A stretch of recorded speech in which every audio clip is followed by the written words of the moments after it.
Buenos días, mi nombre es Manuela Martínez y el de mi compañera es Astrid Lorena Monroy. Somos estudiantes de negocios internacionales de quinto semestre y este trabajo va presentado para la profesora Julie Villorú, profesora de Relaciones Internacionales. El día de hoy les vamos a hablar sobre un régimen internacional, pero antes vamos a especificar a Stephen Krasner, que nació en 1983 y escribió un libro muy interesante que se llama Organizaciones Internacionales. Él se basa su libro en el realismo liberal.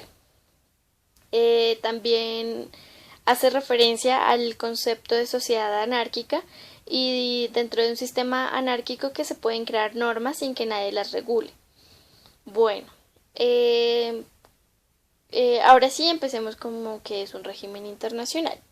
Un régimen internacional es un mecanismo de autorregulación que los estados han creado con el fin de salvar su interés propio. También puede ser una serie de autorreglos entre seres egoístas que saben que no hay una cooperación entre las políticas que fijan entre los regímenes. También puede ser los mecanismos de autorregulación que reducen el margen de maniobra absoluto para los actores estatales y un conjunto de instituciones internacionales en torno a las cuales las expectativas de los actores convergen en un ámbito específico de las relaciones internacionales. Estos regímenes internacionales, recordemos que tienen principios, normas, reglas y procedimientos. Los principios son las creencias comunes y valores compartidos. Es decir, que todos tienen que tener el mismo principio. Esto lleva al principio de reciprocidad. Si no hay este principio de reciprocidad, no hay confianza. Las normas son los estándares de comportamiento entre los derechos y obligaciones que tienen que cumplir las partes de los regímenes. Y las reglas simplemente es lo que se debe hacer y lo que no se debe hacer. El incumplimiento de un régimen está en estos tres pasos. El primero es cuando hay ambigüedad en el lenguaje empleado, cuando no se es claro lo que quiere decir el régimen, lo que quiere plantear el régimen, lo que quiere solucionar el régimen. Es decir, uno no sabe cuándo hay un error o cuándo no lo hay. El segundo sería la limitación en las capacidades de las partes para dar cumplimiento a lo establecido en el régimen. Y la tercera es la dimensión temporal de los cambios sociales o económicos. ¿Cuándo desaparece un régimen? Como le dije anteriormente, cuando hay un cambio de principios, un cambio de fines, mejor dicho, de lo que se quiere llevar al régimen, perdón, cuando se logra su objetivo y ya se desaparece, porque cuando ya se cumple el fin del régimen, pues ya desaparece. Cuando se institucionaliza y se convierte en una organización internacional y porque hay un incumplimiento y esto genera desconfianza. Como lo dije anteriormente, no hay un principio de reciprocidad. ¿Cuándo se mide la efectividad del régimen? Cuando se mide por el nivel de cumplimiento de las partes y porque el tema del régimen realmente causó un impacto fuerte, un impacto real. Bueno, ¿cómo se crean los regímenes en seguridad? Los regímenes en seguridad se crean porque las potencias quieren establecerlo. También puede ser porque la guerra puede ser muy costosa y si conforman un régimen pueden minimizar los costos. También porque están convencidos de que quieren llegar a lo mismo, como lo dije anteriormente también. También porque es más fácil defenderse que agredir a quien no tienes a quien no hace parte del régimen, ¿no? Bueno, ¿cuáles son las funciones de un régimen internacional? Las funciones son prescribir roles, definir expectativas, guiar comportamientos de ambas partes, ¿no? No solo los míos, sino los demás, y así poder crear un orden internacional. Según Krasner, como lo especificamos anteriormente, él da otras funciones y son que aporta soluciones a la coordinación de las políticas en un espacio de interdependencia al brindar un cierto número de valores aceptados por la comunidad internacional. También porque organiza el principio de reciprocidad entre los actores. Entonces, para que haya la misma confianza en las partes, en las dos partes o en las tres partes, o bueno, en las partes que haya. También porque instaura un marco para la decisión entre los actores al determinar un marco de conducta aceptable que se define en función de los aspirantes mutuos de todos los actores. También porque promueve la cooperación a largo plazo, facilitando la adopción a nuevas situaciones. Bueno, ¿por qué y cómo se mantiene un régimen internacional? Como le dije anteriormente, porque ambas partes cumplen, o bueno, las partes que sean cumplen con el principio de reciprocidad, es decir, no hay ningún tipo de desconfianza. Hay total confianza y total autorrealización en función de una creencia común, de que ambos crean en lo mismo, de que ambos quieran llegar a lo mismo, como lo dije anteriormente. También si las partes cumplen, generan oposición ante quien no la pueda cumplir. Digamos que una parte sí cumple con lo que se especifica y la otra parte no. Entonces ahí genera oposición. También costos versus beneficios. Dice Krasner que solo vale la pena tener un costo mayor si a largo plazo se va a tener un beneficio. Si no, no vale la pena tener un costo alto. También por el grado de institucionalización, es decir, la agencia que verifica el comportamiento de los estados, como también lo nombré anteriormente. Bueno, en conclusión, el régimen, entre más regímenes hayan, hay más confianza, hay más principio de reciprocidad entre las partes, hay más normas, más reglas, más principios. Por lo tanto, hay menos anarquía conflictiva entre las partes del régimen, entre los estados. Ahora los dejamos con un éxito de nuestro cantautor colombiano Andrés Cepeda.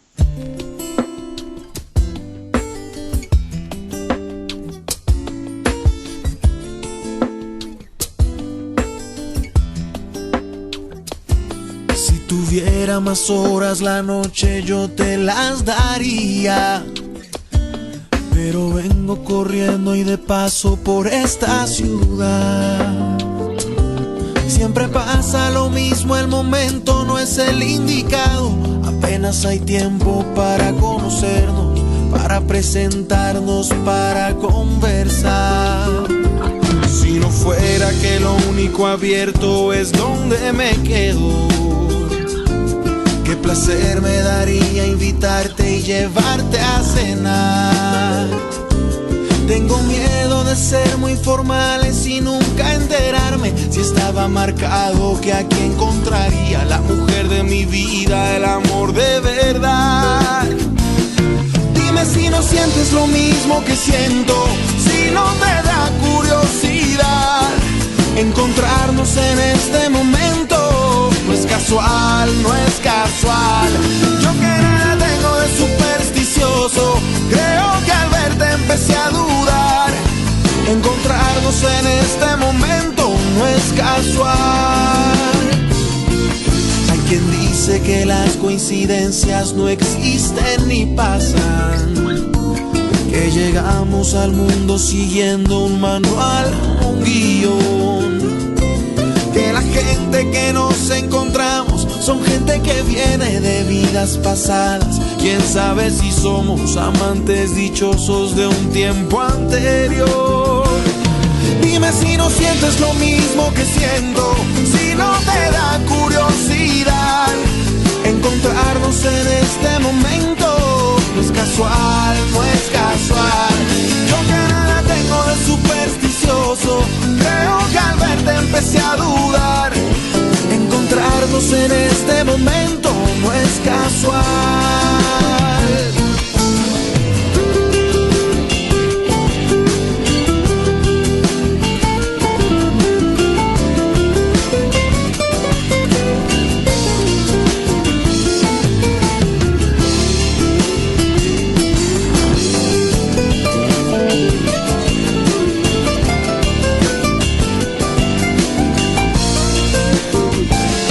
Dime si no mismo que siento.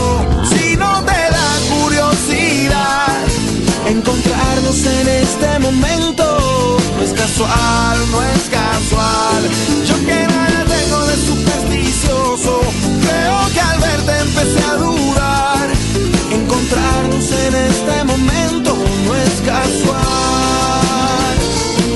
Encontrarnos en este momento no es casualidad. Encontrarnos en este momento no es casual.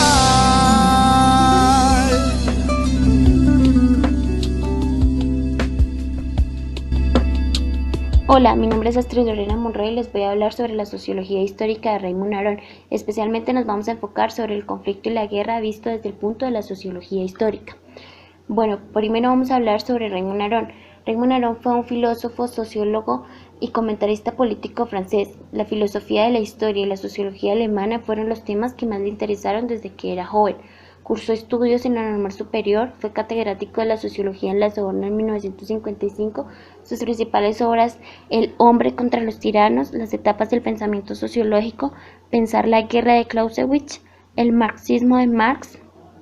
Esas fueron sus principales obras. Ahora vamos a hablar sobre el conflicto y la guerra.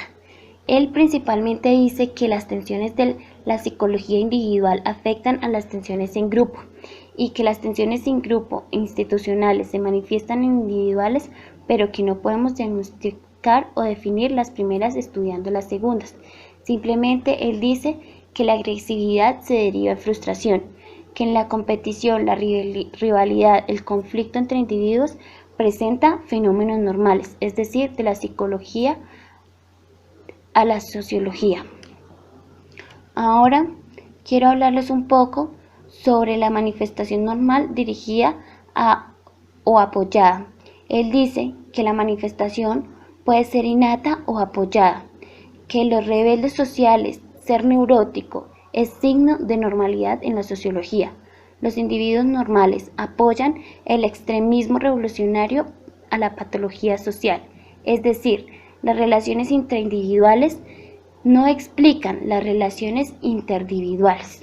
A continuación entraremos más a fondo sobre la sociología histórica. La sociología es la ciencia social que estudia los fenómenos colectivos producidos por la actividad social de los seres humanos, dedicada al estudio de las relaciones internacionales del ser humano. La toma de decisiones relativa a la política exterior de un país están influidas por la forma de pensar del presidente, los consejeros, la forma armada, la prensa, la opinión pública. Para predecir la política exterior de un país debe ser observado objetivamente, pues se llegan a dos situaciones. La primera, por las características de la nación. La segunda, por el sistema de gobierno, es decir, se debe regir al método de la sociología histórica, el estudio comparado. Bueno, el estudio comparado puede y debe usarse para probar la exactitud de las teorías propuestas para explicar los fenómenos. Raymond Aron asegura que todo estudio de las relaciones internacionales es a la vez sociológico e histórico, debido al cálculo de fuerzas referido al número, al espacio, a los recursos, a los regímenes, ya sea militar, económico, político y social, ya que estos elementos a la vez constituyen los factores en juego de los conflictos entre los estados. Él también hace referencia a unos conceptos como la paz y la guerra. Él se refiere a la guerra como una violencia organizada. Dice que es la forma de conflicto sociopolítico más grave, que implica su uso metódico y organizado por parte del grupo social, ya sean naciones, tribus o estados. Las principales causas de las guerras pueden ser psicológicas, económicas, ideológicas, políticas. Dentro de las psicológicas encontramos la ambición individual, el afán del poder o el liderazgo. Esta principalmente se ve por los jefes de Estado. En cuanto a las económicas, puede ser por el reparto desigual de las riquezas. Las ideológicas, el racismo, el fundamentalismo, las nacionalistas y religiosos. La política puede ser la opresión, el desequilibrio, la imposibilidad de autodeterminación. Él cuenta que las consecuencias de la guerra pueden ser la destrucción, la muerte y la pobreza, y que cada una de estas es una influencia negativa, altamente negativa para cada uno de los estados. En cuanto a la paz, él dice, es un estado a nivel social o personal, en el cual se encuentra en equilibrio y estabilidad las partes de una unidad, y el sentido negativo como ausencia de inquietud, violencia o guerra. Él dice que la paz es la ausencia de la guerra. También manifiesta que los beneficios de la paz es la reducción de la delincuencia, la mejora del desempeño económico y la mejora del desarrollo gubernamental. También nos enfocamos en los tipos de violencia y tipos de paz. Hay violencia directa y violencia estructural. La violencia directa hace referencia a cuando existe una agresión física directa, en nuestro caso, cuando existe un conflicto bélico. Aquí se hablará de paz como ausencia de guerra. Si nos enfocamos hacia la violencia estructural, aunque no existe una guerra abierta, se niegan todos los derechos básicos de las personas. Aquí la violencia es un sinónimo de injusticia. Si hacemos referencia en este caso de violencia estructural, se hablaría de que la paz se entiende como la presencia activa de la justicia y de la igualdad.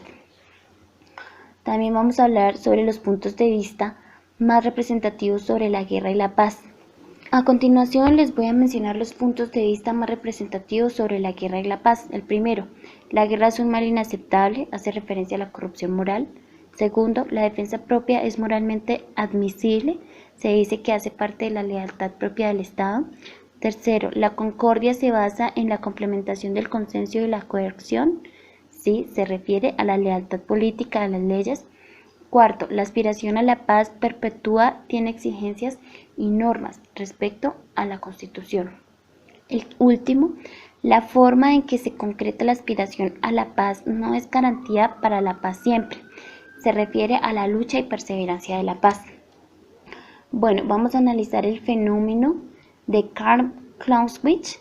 Él dice que la paz perpetua o limitada puede ser un ideal razonable. También que es una autonomía utópica. Considera que el aumento de la civilización descenderá el carácter destructivo de las guerras. También dice que las guerras no son solo violencia y voluntad de poder, sino que también, como todo hecho humano, son manifestación de la inteligencia y de la razón. Siendo como es la guerra inevitable, los más interesados en el conocimiento de la naturaleza serán los débiles, los países amenazados y en general todos aquellos que se encuentren en una situación defensiva. Este es el punto de vista de Clausewitz. Ahora vamos a hablar sobre el clasista libertador de Marx Engels. Él dice que la historia de la humanidad, al menos por lo que sabemos de sus manifestaciones escritas, ha sido siempre la historia de la lucha, más o menos abierta o declarada entre las clases sociales. También que entre los derechos iguales en el mundo europeo desde el siglo XIX siempre acaba decidiendo la violencia. Dice que hay guerras justas y guerras injustas, que la época contemporánea en Europa, la guerra civil y la continuación de la lucha de clases en la sociedad dividida continúa, y que en términos generales la guerra no es un mal, y lo que es señalamente y casi siempre para los de abajo, o sea, para la población vulnerable. Ahora, el cuarto punto los quiero referir hacia el pacifista radical de Berta von Smuld. Ella dice que el mundo moderno, el Estado se convierte en el poder desnudo, el poder autoritario. Dice que la causa directa y principal de las guerras en el mundo moderno es el fenómeno institucionalizado de las nacionalistas y patriotismos por los estados, que no hay salida diplomática ni legalizadora para las situaciones así, que es una ilusión pensar que las armas pueden ser combatidas con armas para aspirar a la paz. El pacifismo radical sugiere que lo que se necesita para hacer frente a la violencia y la guerra es un cambio de la mentalidad individual colectiva y no matarlas al prójimo lejano. Bueno, como conclusión de nuestro conflicto y guerra desde la sociología histórica, podemos obtener que la agresividad es la parte de la frustración de un individuo como tal. También que las agresiones individuales al involucrarse con el grupo delimitan la posibilidad de conocer qué es lo que sucede y qué es lo que se quiere realmente. Otra de nuestras conclusiones podría ser que las tensiones en el ámbito sociológico son inseparables de la estructura institucional y las personalidades inmersas en ellas. Además, que la competición, la rivalidad y la competencia son fenómenos normales, pero no iguales, al mismo momento de evaluarlos desde el punto de vista sociológico y psicológico. Y por último, podemos obtener que la diplomacia y la guerra son inseparables, inclusive a nivel de los diplomáticos se maneja que la guerra como un último recurso. Bueno, espero que les haya gustado y hayan aprendido algo sobre el conflicto y la guerra desde la sociología histórica basándonos de Raymond Aron